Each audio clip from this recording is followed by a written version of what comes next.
My name is Eva, and on February 3rd, I learned just how dangerous it can be when privilege meets arrogance, especially when the person holding both believes money is just a toy.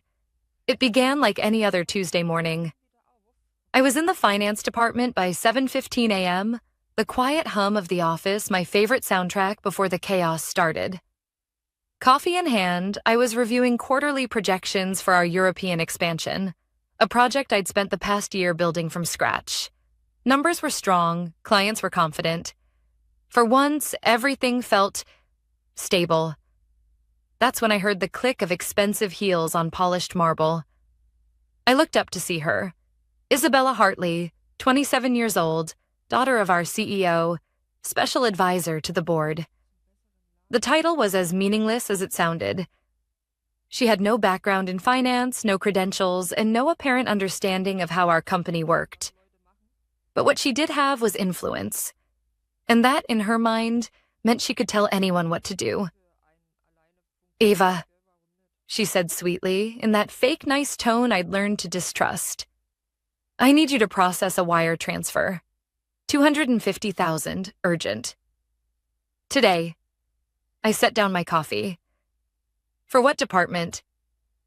She flashed a smile. "It's for a consulting firm I'm bringing in.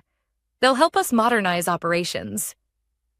Her voice dripped with condescension on the word modernize, like my team was still doing the books on parchment.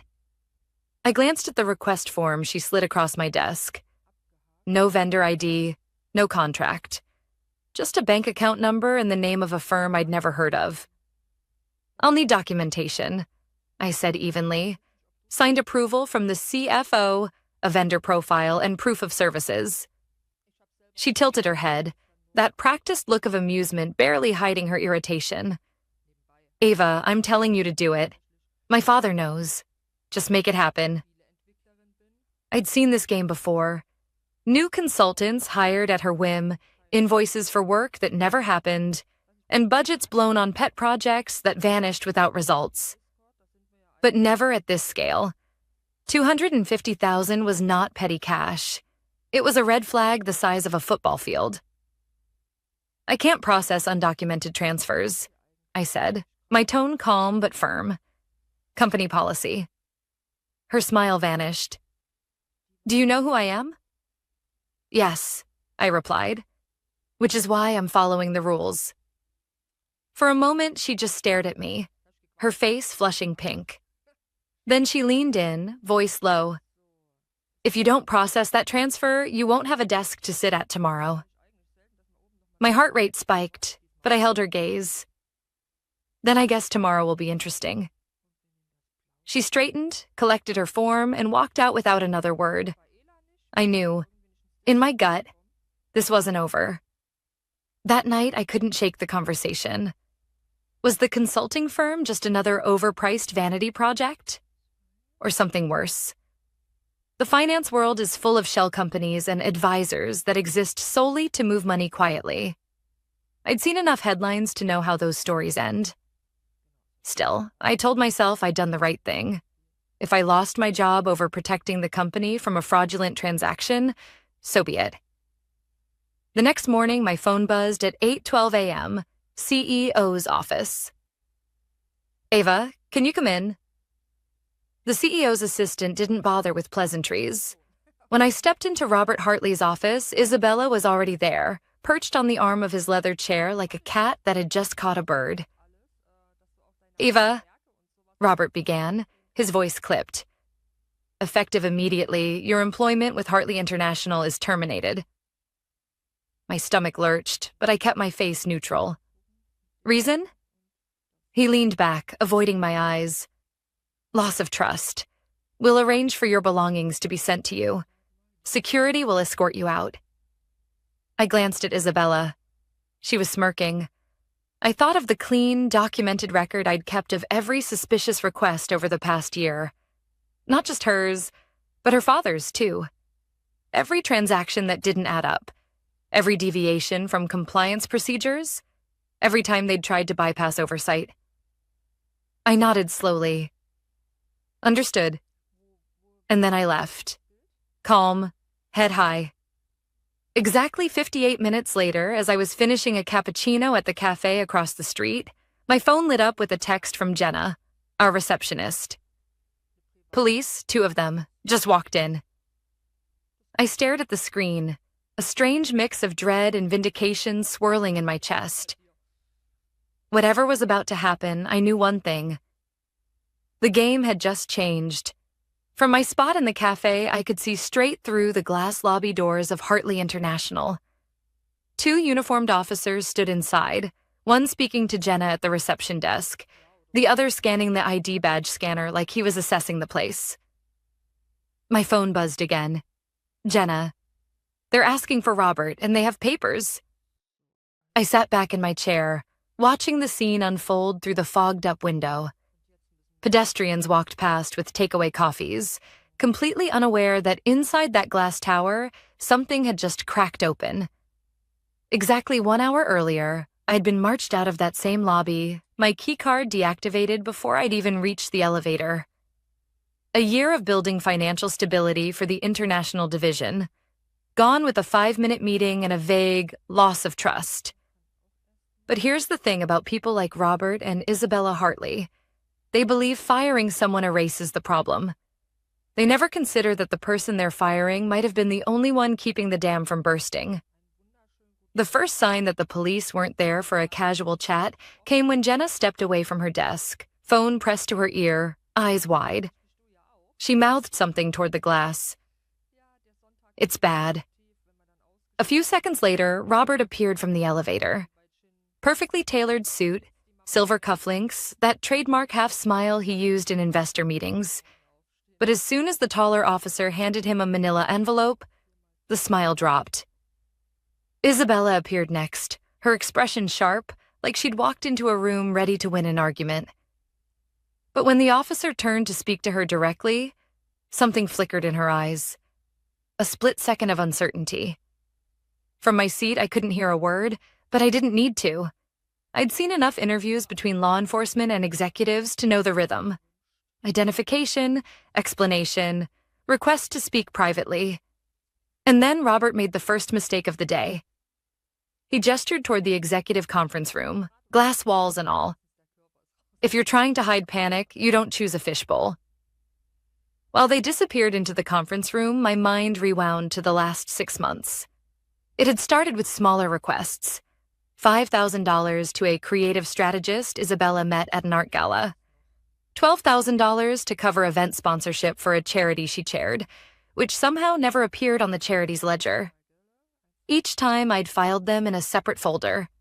Non-standard payment requests, with dates, amounts, and the exact wording of my refusals. By November, the numbers had grown.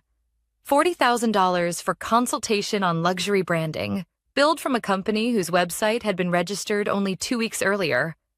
A $78,000 performance bonus, wired to a marketing contractor whose contract had expired 3 months prior. And now, $250,000 to a consulting firm with no paperwork, no contract, and no history. The glass conference room door opened. The officers stepped out first, their faces neutral. Robert followed, no longer the unshakable CEO. His jaw was tight, eyes downcast. Isabella trailed behind, pale but composed. Too composed. That's when I knew she still thought she could talk her way out of it. My phone lit up again. Jenna. They're asking for files, finance records, vendor payments, all of them. I didn't move. I wasn't ready to insert myself into this mess. Not yet. Instead, I pulled my laptop from my bag and opened the encrypted drive I'd kept for months. Every questionable payment request, every backdated invoice, every time Robert had CC'd Isabella instead of the CFO. And then there was the other folder, emails, external counsel. The one containing correspondence between Robert and a private law firm. I'd only seen fragments, but they were enough to suggest something serious. Possible misrepresentation to investors. At 10:46 a.m., the officers left with a thick stack of printed documents and a USB drive in an evidence bag. Robert didn't walk them out. Neither did Isabella. 10 minutes later, Jenna texted again. Jenna, board's here, emergency meeting. Emergency board meetings in the middle of a workday are never about good news.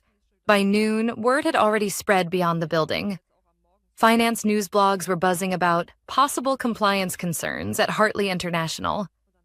Someone inside must have leaked to the press. And judging by how fast it hit, the leak hadn't come from an outsider. It had come from someone with access to the boardroom. I closed my laptop and stared at my reflection in the cafe window. I wasn't surprised. For weeks, I'd known something like this was coming. You can't move that much money, that quietly, without someone noticing. And people like Isabella always assume the rules don't apply, until someone knocks on the glass. By late afternoon, I got one more message from Jenna. Jenna, Robert canceled all his afternoon meetings.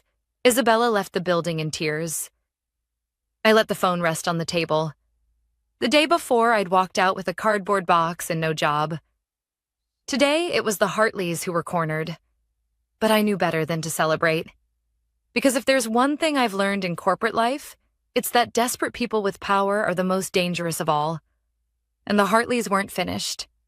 Not yet. The morning after the police visit, I expected silence, maybe even a few days of corporate chaos before anyone remembered to come after me. I was wrong. At 8:04 a.m., my phone rang. Unknown number. I let it go to voicemail. 30 seconds later, another call. Same number. I answered. Eva, it's Mark Redding. The name made my shoulders tighten. Mark was Hartley International's in-house legal counsel. Technically my boss's boss when it came to compliance matters. We'd spoken before, but never socially. We need to meet, he said. His tone was clipped, almost rehearsed. Today. I took a breath. What's this about? I'd rather not say over the phone. That's lawyer code for, it's about you. We met in the back corner of a quiet coffee shop near the courthouse. Mark was already there, suit jacket folded over the chair, tie loosened, not his usual polished look. Eva, he began, sliding a thin folder across the table. You're being named in an internal review. I didn't touch the folder. For what? Non-cooperation on executive directives. I almost laughed. Is that the new term for refusing to process undocumented transfers? Mark didn't smile. They're building a case that you were insubordinate, that you intentionally obstructed company operations. I leaned back. This is Isabella's doing. It's coming from the top, he said carefully. And they're adding something else, suggesting you leaked information to the police yesterday. That one hit harder. That's not true. I know, he said, lowering his voice. But proving a negative is hard. And they're not trying to win a court case here. They're trying to make you radioactive. So no one will hire you. For a few seconds, I just stared at him, the hiss of the espresso machine filling the silence. This was exactly the kind of counterattack I'd feared. Not direct, not provable, just enough to plant seeds of doubt in the right ears. What's my play here? I asked finally. Mark hesitated, then nodded toward the folder. Inside are copies of internal memos. You'll want to see who's CC'd on them. I opened it. 3 memos, all addressed to the board, all suggesting urgent review of my handling of financial requests, and each one, conveniently, leaving out the lack of documentation, the missing vendor records, the red flags I'd raised. Every memo was signed by Robert Hartley, and every single one CC'd the head of the board's audit committee. A man I knew from experience valued appearances above truth. This is their opening move, Mark said. If you respond emotionally, you play right into their narrative. I'm not responding emotionally, I said. I'm responding strategically. Good, he said, standing, because you're going to need allies. That afternoon, I made my first call to someone I hadn't spoken to in months. Daniel Price, a former senior auditor who'd left Hartley International quietly after budget cuts 2 years ago. In reality, Daniel had left because he'd clashed with Robert over creative accounting practices. When I told him about the memos, he didn't sound surprised. "They're laying groundwork," he said. "Same thing they did with me. File half-true reports, let them sit in the record, then when the moment comes, they say, 'See? We warned you.'" "Did you fight it?" "I didn't have the stomach for it," Daniel admitted. "But you're different. You've got documentation." By early evening, I had calls scheduled with 2 more people who'd left under suspicious circumstances. One from compliance, one from procurement. Both had stories that mirrored mine. Questionable directives, pushback, sudden termination. Patterns the board couldn't ignore, if presented the right way. But I also knew I had to move carefully. If Robert or Isabella caught wind that I was building a coalition, they'd double down on the smear campaign. At 9:15 p.m., my phone buzzed with a message from Jenna. "HR's drafting an official statement about your termination. They're saying you violated confidentiality."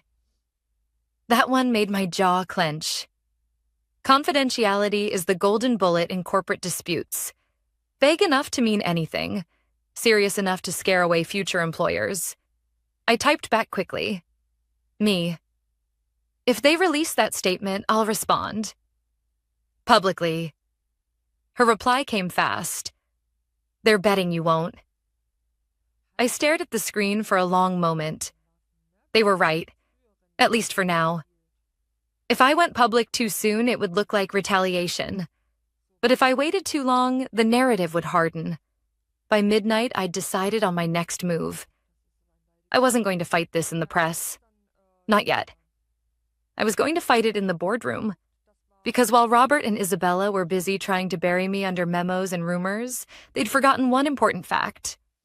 The same files that could clear my name could also bury them. And I had all of them. 2 days after my meeting with Mark, I was ready to make my move. Not a grand, cinematic reveal. That's not how real corporate takedowns happen. No, the most effective blows land quietly, in places where the target doesn't realize they're bleeding until it's too late. I started with Marta Klein, the head of compliance at Hartley International. Marta had a reputation for being meticulous, but she also had a survival instinct. She knew when to distance herself from trouble. If I could get her to even look at my files, I knew the chain reaction would begin. I called her personal number. "Marta, it's Eva." A pause. "I heard about what happened. You okay?" "I'm fine," I said. "But you won't be if you keep ignoring the payments Robert's been authorizing through Isabella." Silence. Then carefully, "I don't know what you mean." "You do," I said. "Check your internal vendor ledger for transfers over $25,000 in the last 12 months. Cross-reference with active contracts. And when you do, you'll find one name repeated. The consulting firm Isabella wanted me to pay." I could almost hear her brain moving. "Why are you telling me this?" "Because if you don't get ahead of it, you'll be the one holding the bag when the auditors come." Another long pause. "Email me what you have." "No email," I said firmly. "Meet me off-site." We met the next afternoon at a small wine bar tucked into a side street, the kind of place you could talk for an hour without seeing a single colleague walk by. I slid a flash drive across the table. Marta plugged it into her laptop and began scrolling. Payment requests with no contracts. Vendor accounts registered weeks before invoices were submitted. Amounts just under thresholds that required board approval. She closed the laptop after 10 minutes. "If this is real?" "It's real," I said. She exhaled sharply. "Then Robert's in serious violation, and Isabella is a liability." I finished for her. She looked at me over the rim of her glass. "I'll start a preliminary review." Quietly. Next, I reached out to David Samuels, a board member I'd worked with during the European expansion. David was one of the few directors who actually dug into the numbers instead of rubber stamping reports. I didn't send him files. I sent him questions. Are you aware of unverified vendor payments initiated by the CEO's family members? Have you reviewed compliance flags from finance in the past year? Do you know how many high-value contracts have been reassigned without board discussion? David called me within an hour. Ava, what's going on? Ask Robert, I said. Then compare his answers to the audit log. By the end of the week, I could feel the temperature in the Hartley building shifting, even from the outside. Jenna told me that Marta had been camped out in the compliance office, pulling records with a locked door. 2 board members had requested clarification on recent expenditures, and Isabella had gone uncharacteristically quiet. But Robert wasn't sitting still. On Friday afternoon, Jenna texted, Jenna, Robert's been in HR all day. Looks tense. That was never good. HR meetings in tense times meant 2 things: settlements or scapegoats. Sure enough, on Monday morning, I got a call from an unfamiliar number. It was Allison Pierce, an employment attorney. Ava, she began, I've been retained to discuss a potential resolution to your termination. I knew what that meant. Hush money. A settlement with a non-disclosure clause so ironclad that even mentioning its existence could cost me everything. Allison, I said, unless that resolution includes a public correction of their statements about me, I'm not interested. That won't be possible, she replied smoothly. Then neither is this conversation. By Tuesday, the pressure inside the company was starting to boil.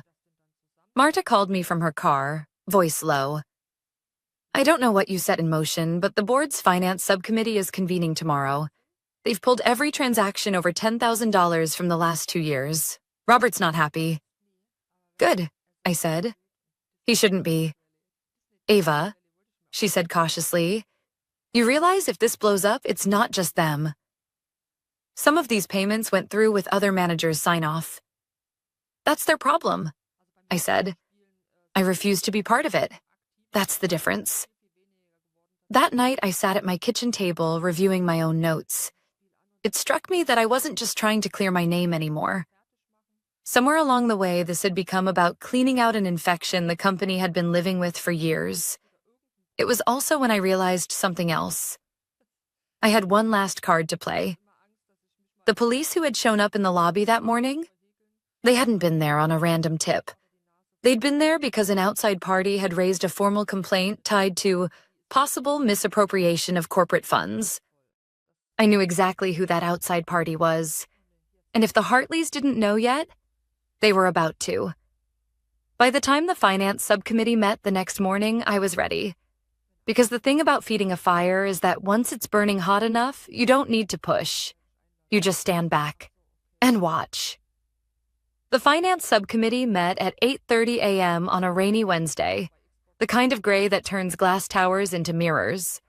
I watched people file in from across the street. Board members, 2 executive assistants with binders, Marta from compliance with a wheeled case, and a pair of suits I didn't recognize. At 8:42, I got a text from Jenna. Different vibe today. External auditor is here. 2 of them. Not our in-house team. Our external auditors. That meant the board had moved past internal review into protect the board's reputation. By 9 a.m., the conference room shades were down. I couldn't see a thing. I closed my laptop and tried not to rehearse answers I hadn't been asked yet. At 9:27, my phone lit up with a number I didn't have saved. Eva Patterson? A woman asked. Calm voice, professional. Yes. This is Helen Ward from Kendrick and Lowe, counsel to the board's finance subcommittee. We're conducting an independent inquiry into recent payments and governance issues. The subcommittee would like to hear from you today. I let a beat pass. Am I a witness or a target, Ms. Ward? A witness, she said. And we'll put that in writing before you speak. Then I'll come, with one condition, I said. The company retracts the memo implying I violated confidentiality. I can't promise communications outcomes, she replied. But I can put your request on the record. We'll also provide anti-retaliation protection in writing. Can you be here by 11? I can. I hung up and stared out the cafe window. I'd spent weeks refusing to go public because I knew how fast narratives harden. Today, someone else had opened the door. I was going to walk through it carefully. They badged me in at 10:56. A security guard I didn't recognize escorted me to a smaller conference room 2 doors down from the main boardroom. It smelled like coffee and dry erase markers. On the table, a pitcher of water, a digital recorder, and a bound packet with my name on the cover. Helen Ward shook my hand. Early 50s, steel hair, no wasted words. Beside her sat a man who introduced himself as Alan Pierce, forensic partner from the audit firm. Before we begin, Helen said, sliding a document to me, this letter confirms you're appearing as a witness. It includes a non-retaliation provision and states you will have access to your personnel file upon request. I read every line. I initialed each page, then I finally looked up. Ask what you need to ask. Alan started. Ms. Patterson, walk us through the February 3rd transfer request. I kept it clean. Isabella Hartley asked me to wire $250,000 to a consulting firm with no vendor ID, no contract, and no scope of work. I refused and asked for documentation. I was terminated the next morning for loss of trust. Do you have records of prior requests of this nature? Alan asked. Yes. I nodded toward my bag. I brought a drive. Payment requests over $10,000 for entities with no vetting, invoices submitted just under approval thresholds, and emails where compliance checks were bypassed by direct instruction from the CEO. Helen's pen paused. Direct instruction? Robert Hartley CC'd me and the controller on at least 4 of them, I said. I flagged each one. The flags were ignored or reassigned. Did you raise concerns outside of finance? Yes. I met her eyes. 2 weeks before I was terminated, I submitted an anonymous report through the External Auditor's Ethics Hotline, attaching a subset of the files. I also requested the report be routed to the board's audit chair. Alan leaned forward. You submitted to our hotline? I did. He exhaled through his nose, not quite a smile. That answers a question I had. Helen glanced at him, then back to me. Just so we're clear, you did not contact law enforcement directly? No, I said. I preserved documents. I used your hotline. That's it. It was the truth, and the part I'd been waiting to say out loud. The police who appeared in reception hadn't been summoned by me. They were there because an external process had tripped into motion, one that didn't need my name attached to it. Alan set his notepad down. Ms. Patterson, our preliminary review found multiple payments to a cluster of entities with common beneficial ownership, incorporated through a formation service in Delaware within a 30-day window. One of those entities matches the one you were asked to pay. Who owns them? I asked. We're still tracing, he said. But there's a nominee director connected to a family office that does work for the Hartleys. I didn't react. I didn't need to. Helen took over. We also have an internal memo from Mr. Hartley to the audit chair suggesting you obstructed operations. I've read it, I said. It omits context. That there was no vendor record, no contract, no compliance sign-off. We'll capture that now, she said, and clicked the recorder on. Please state your name and position for the record. I did. Then, for the next 40 minutes, I answered questions like I had built a map. Dates, amounts, email subjects, who was in the room. No adjectives, no speeches, just facts you can hang your hat on. Near the end, Helen closed her binder. 2 final points, she said. First, your request for a retraction will be put to the board. Second, would you be willing to meet with law enforcement if asked? Yes, I said, with counsel. Understood, she said. Thank you, Ms. Patterson. When I stepped into the hall, the door to the main boardroom was open a few inches. I heard voices, low, controlled. Then Isabella's cut through like glass. She's lying. She's been after me since day one. You all know that. Silence. Then another voice, older, measured, David Samuels. We know the payments, Ms. Hartley. The ledger doesn't lie. I didn't wait to hear more. I walked to the elevator and pressed the button with a steady hand. My phone buzzed before the doors closed.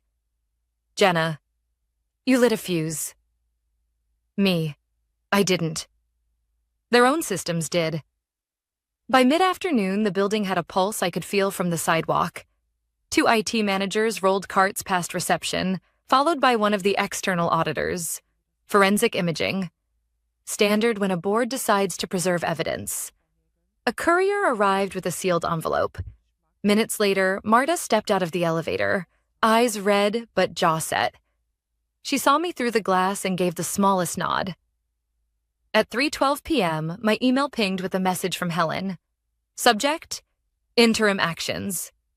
Ava, the board has placed Mr. Hartley on administrative leave pending completion of the independent review. Ms. Hartley is suspended from all operational duties effective immediately. We will be in touch regarding your employment record. HW. I read it twice. I didn't smile. This wasn't vindication. It was triage. At 3:27 p.m., my phone rang again. No caller ID. Ava, Robert's voice said, rougher than I'd ever heard it. We need to talk. There's nothing to talk about, I said. You don't understand what you've set in motion. He snapped. You're going to burn this place down. I didn't set anything in motion, I said quietly. You did, when you decided rules were optional. He said nothing for a long moment. When he spoke again, his voice had shifted from threat to plea. Tell them I authorized those payments for strategic reasons. Tell them you misunderstood. I told them the truth, I said. And I'll keep doing that. He exhaled hard. You think they'll save you? When this hits the press, you'll be a headline for 24 hours and a liability forever. I looked out at the street. A woman dragging a suitcase through puddles, a bike courier balancing coffee trays, a kid kicking a paper cup. Life moving forward without permission from any CEO. I'm not asking anyone to save me, I said. I'm asking this company to be what it claims to be. I ended the call. At 5:02 p.m., a statement hit the company website. The board of Hartley International has engaged independent counsel and our external auditors to conduct a review of certain vendor payments. The CEO will be on leave during this process. We remain committed to transparency and ethical practices. 2 minutes later, my phone buzzed one last time that day. A number I knew by heart. Ava? Michelle Tan, our largest European client. We saw the statement. I need to know 2 things. Are you safe? And are the people who signed off on this still in charge? I'm fine, I said. And no. Good, she replied. Then we're not pulling our contracts. Not yet. But Eva... She paused. If they try to spin this, we'll walk. They won't, I said. Not this time. When I hung up, I finally let the breath out of my chest. Not victory. Not yet. But air that didn't taste like fear. I packed my bag and stepped into the rain without opening my umbrella. It felt right to be wet, to feel the day on my skin. Tomorrow would be the reckoning. Document trails, ownership charts, signatures under a magnifying glass. And something else the board hadn't seen yet. The piece I'd held back until someone asked the right question. Because there was one thread still buried in the ledger, one that didn't point to Isabella at all. It pointed past her.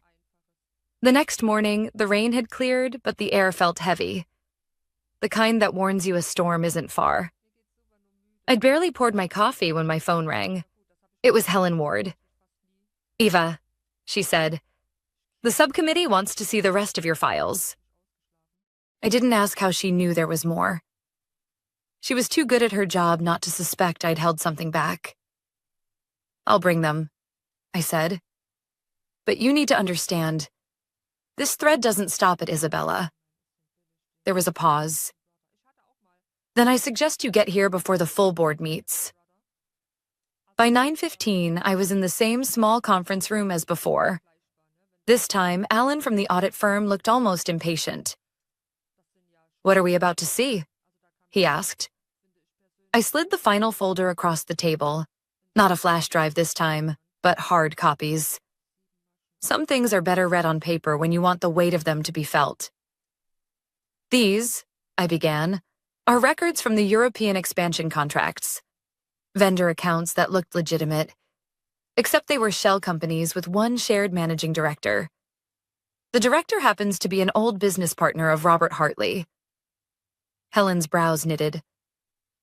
You're saying these weren't just Isabella's personal projects? No, I said. Isabella's consulting firm stunt was sloppy. These were calculated. Payments routed through a network of companies, billed as overseas compliance or cultural liaison services. Total over 18 months, $3.4 million. Alan flipped through the invoices, his pen tapping the table. And the services were never rendered? I shook my head. I cross-checked every claim deliverable. Not one document, not one report, not one meeting log exists. Helen leaned back. Do you have proof Robert knew these were his associates' companies? Yes, I said, sliding over the last page. An internal email where Robert tells the procurement manager to process through the Dublin vendor. They're trusted. The Dublin vendor is one of the shells. The managing director is on the Articles of Incorporation. For a moment, the room was quiet except for the soft whir of the HVAC. Then Helen closed the folder. This changes the scope, she said, significantly. Alan nodded. We'll need to confront him with this. Today.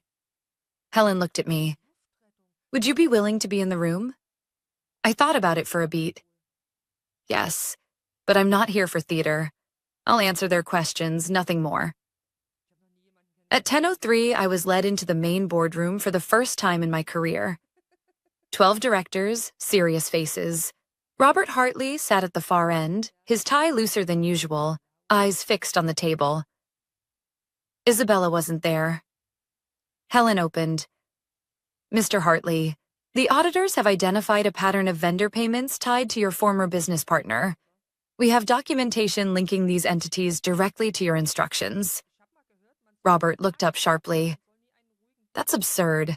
These vendors provided valuable international expertise. Then where are the deliverables? Alan asked. Because we have invoices but no work product. Robert's jaw tightened. You don't understand how international operations work. I do, I said, my voice cutting through for the first time. And I know the difference between a legitimate vendor and a mailbox in Dublin. His head snapped toward me. You... Helen raised a hand. Eva is here as a factual witness. She provided records showing there was no vetting process, no compliance checks, and no deliverables. Do you dispute that? Robert didn't answer. The chairman of the board leaned forward. Robert, the amounts involved, the lack of documentation, and the personal connection to these entities, this is a breach of your fiduciary duty. Combined with the matter involving your daughter, the board has no choice. He turned to Helen. Draft the resolution. Robert finally spoke, voice low. You'll regret this, all of you. But the fight had gone from his eyes. By 11:20, the decision was unanimous. Robert Hartley was removed as CEO, effective immediately. Isabella's suspension became a termination. The statement would go public that afternoon. Helen walked me back to the small conference room. Ava, the board has also agreed to fully clear your record, including a public acknowledgement that your termination was unfounded. I nodded. Thank you. You should also know, she added. Several directors have expressed interest in you returning in a senior capacity. I'll think about it, I said. And I meant it. I'd spent weeks fighting for my name, not for a title. That afternoon, I sat in my apartment with the statement open on my laptop. The words were careful but clear. The board of Hartley International has accepted the resignation of Robert Hartley and terminated the employment of Isabella Hartley following an independent review into vendor payment practices. We thank Eva Patterson for her cooperation in this matter and regret the circumstances of her departure. My phone buzzed. Michelle Tan again. So, she said, is the place safe to do business with now? It's on its way, I said. Good. Then we'll stay. By evening, the news had spread. Industry blogs, LinkedIn posts, even a short piece in the financial press. The Hartley name was mud in corporate circles. I didn't celebrate. This wasn't about gloating. It was about closing a chapter without leaving rot behind. I poured myself a glass of wine and stood by the window, watching the city lights blink on. The message was simple. Rules apply to everyone. Nepotism and arrogance can buy time, but not immunity. Eventually, the ledger tells the truth. And if you're the one holding the ledger, you'd better have the courage to open it. That was the difference between me and the Hartleys. I didn't burn the company down. I held the match until they lit it themselves.